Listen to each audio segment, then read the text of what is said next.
Good morning 7th class. हम अपना 9 chapter आगे बढ़ाते हैं। यहाँ पर है cost price and selling price.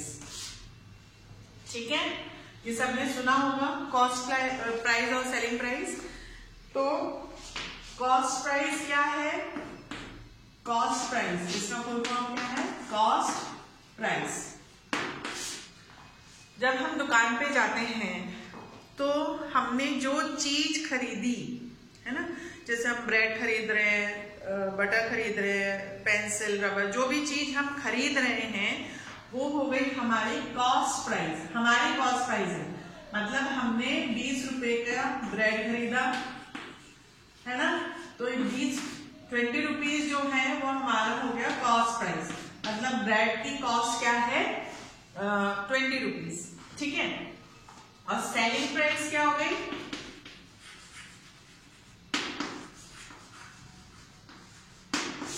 देखिए, कॉस्ट प्राइस हमने खरीदा, ठीक है, तो हमने कॉस्ट दी ब्रेड की 20 रुपीज, तो वो हमारा हो गया कॉस्ट प्राइस। सेलिंग प्राइस क्या हो गया? सेलिंग प्राइस हमारा नहीं होगा, सेलिंग प्राइस होगा दुकान वाले का।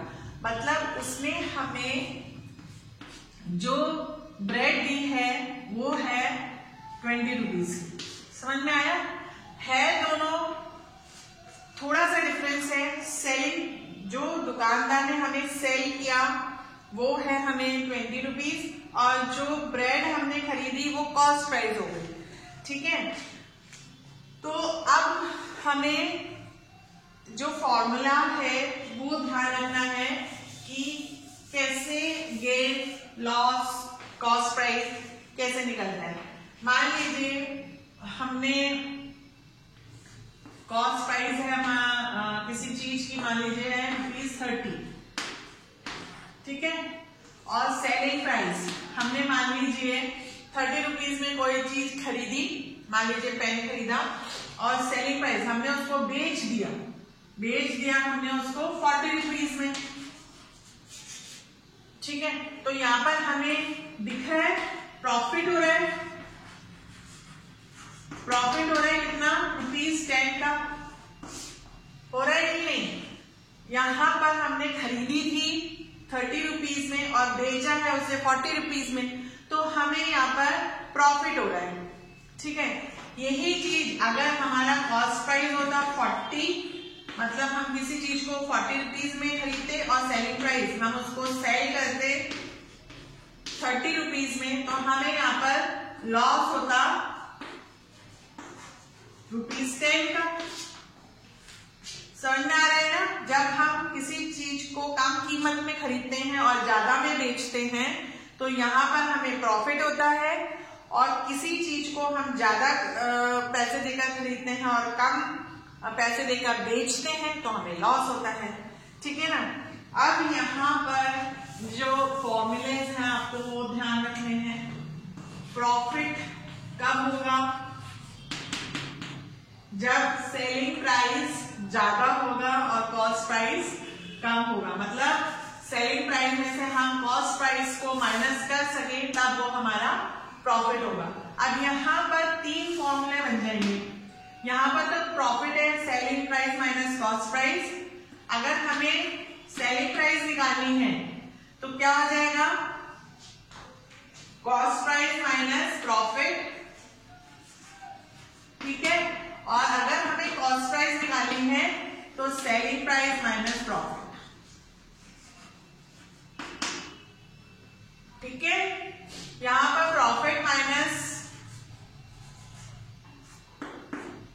सेलिंग प्राइस नहीं करेंगे आप लोग, क्योंकि प्रॉफिट इतना नहीं होता है कि सेलिंग प्राइस से ज्यादा प्रॉफिट हो जाए। ठीक है, तो ये नहीं होगा। यहां पर प्रॉफिट का फॉर्मूला है selling price minus cost price. तो सेलिंग प्राइस अगर हमें किसी फॉर्मूले में निकालना है किसी क्वेश्चन में तो selling cost price minus profit, और अगर कॉस्ट प्राइस निकालनी है तो सेलिंग प्राइस माइनस प्रॉफिट। ये फॉर्मूले आपको ध्यान रखने हैं। लॉस में क्या होता है? जो कॉस्ट प्राइस है वो ज्यादा होता है सेलिंग प्राइस से। ठीक है, ये हमने समझा था। यहां पर भी 2 फॉर्मूले और बन जाएंगे। कॉस्ट प्राइस निकालनी है तो सेलिंग प्राइस माइनस लॉस, और सेलिंग प्राइस निकालनी है तो कॉस्ट प्राइस माइनस लॉस। यहां पर भी अगर आपने इसको लॉस माइनस कॉस्ट प्राइस कर दिया तो ये गलत हो जाएगा। ठीक है, तो यहां पर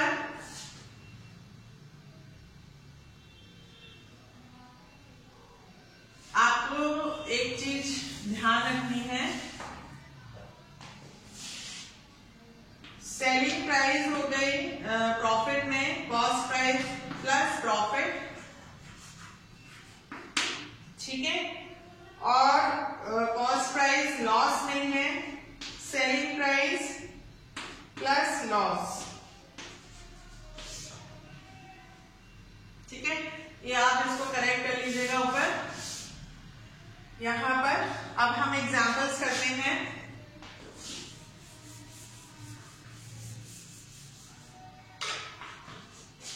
इसको सीधा सा आप ऐसे करिएगा, देखिए profit is equal to cost price, profit में क्या होगा selling price minus cost price.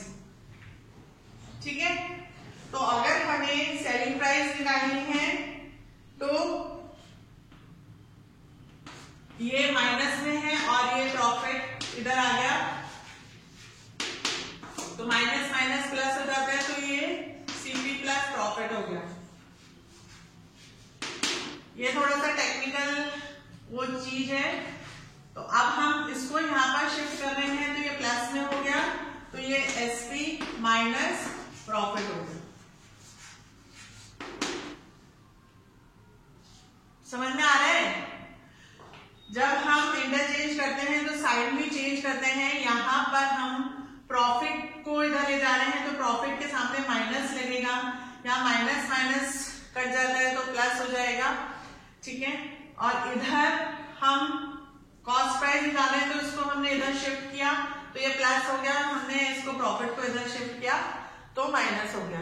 तो आप लोग इसका ध्यान रखिएगा कि कैसे कर रहे हैं, नहीं तो ये आपका गलत हो जाएगा।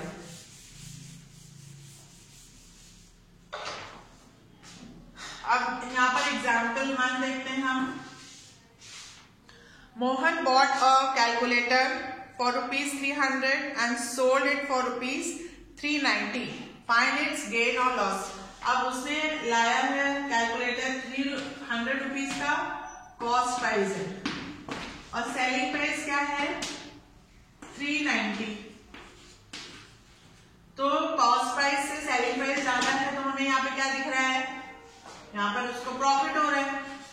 तो प्रॉफिट कितने का हो रहा है, selling price minus cost price, 390 minus 300, तो ये हो गया ₹90 का उसे प्रॉफिट हुआ। ठीक है, फिर second example, a shopkeeper bought a sari for ₹425 and sold it at a profit of ₹80. Find the selling price of the sari.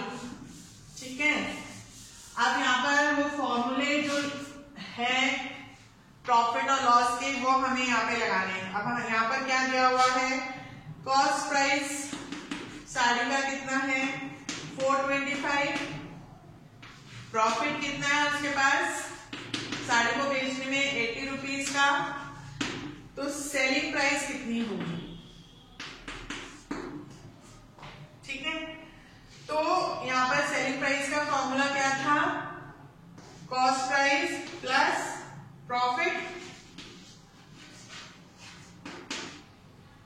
तो यहां पर कॉस्ट प्राइस 425, प्रॉफिट कितना है 80 रुपीज, तो ये कितना हो गया 505 इसका सेलिंग प्राइस हो गया।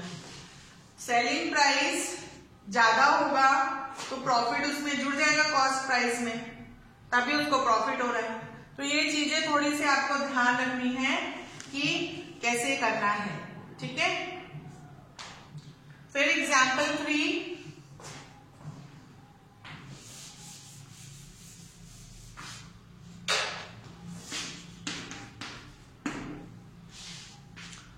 A vendor bought bananas for ₹85 and sold them for ₹70. Find his gain or loss. अब यहाँ पर bought मतलब उसने खरीदा, है ना? तो कॉस्ट प्राइस कितनी हो गई उसकी? ₹85 and sold, सेलिंग प्राइस कितनी हो गई उसकी? ₹70. तो अब यहाँ पे क्या हो रहा है? उसका कॉस्ट प्राइस ज्यादा है, सेलिंग प्राइस कम है, तो उसे लॉस हो रहा है ना? तो लॉस कितने का हो रहा है उसको? Cost price minus selling price, 85 minus 70 is equal to ₹15 का उसको लॉस हो रहा है। ठीक है, बहुत इजी है, बस आपको फॉर्मूले याद रखने हैं। फिर example 4, after selling an article for ₹850 a shopkeeper suffered a loss of ₹205. Find the cost price of the article. यहां पर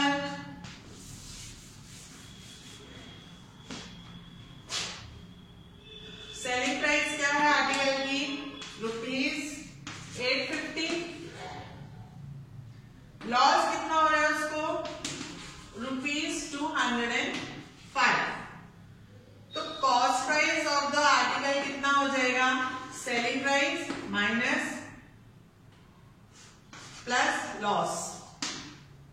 ठीक है, तो यहां पर 850 प्लस 205, यहाँ पे प्लस क्यों कर रहे हैं? अगर ये माइनस का तो कोई मतलब ही नहीं होता, यहाँ पे उसे लॉस हो रहा है, तो सेलिंग प्राइस में जो लॉस हम ऐड करेंगे तो वो उसकी कॉस्ट प्राइस हो जाएगी।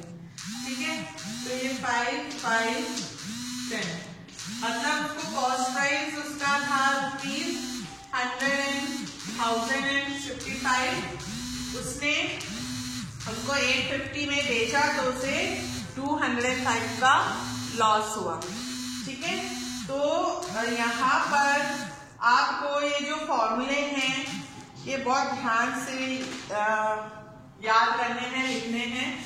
ठीक है, तभी आप ये सम्स अच्छे से कर पाएंगे। एक बार ये लिख लीजिएगा, profit equal to selling price minus cost price, selling price equal to CP plus profit, और CP is equal to SP minus profit. ठीक है, लॉस में